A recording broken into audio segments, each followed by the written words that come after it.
നമസ്കാരം, സിറ്റി ന്യൂസിലേക്ക് സ്വാഗതം.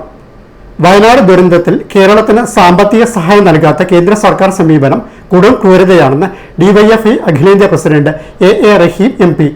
പ്രധാനമന്ത്രി നേരിട്ട് വയനാട്ടിൽ വന്ന് വലിയ സഹതാപം പോലെ അഭിനയിക്കുകയായിരുന്നു.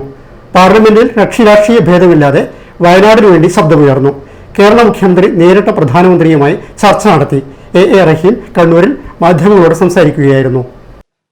വയനാട് ദുരന്തം രാജ്യത്ത് മാത്രമല്ല ലോകത്താകെ ശ്രദ്ധിക്കപ്പെട്ട വലിയ ദുരന്തമാണ്.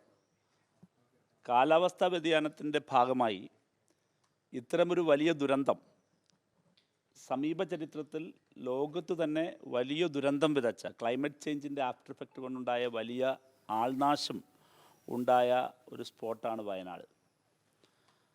ആ നിമിഷം തന്നെ പാർലമെൻറ്റിനുള്ളിൽ രാഷ്ട്രീയത്തിനതീതമായി എല്ലാവരുടെയും ശബ്ദമുയർന്നതാണ്. കേന്ദ്ര ഗവൺമെൻറ് ആദ്യഘട്ടത്തിൽ വളരെ പോസിറ്റീവായി പ്രതികരിക്കുന്നു എന്ന പ്രതീതിയും സൃഷ്ടിച്ചിരുന്നു. പക്ഷേ ഇപ്പോൾ ഇതുവരെ ഈ നിമിഷം വരെ കേരളത്തോട്, വയനാട് ദുരന്തബാധിതരോടും കേരളത്തോട് പൊതുവിലും കേന്ദ്ര സർക്കാർ സ്വീകരിക്കുന്നത് മനുഷ്യത്വഹീനമായ അനാസ്ഥയാണ്,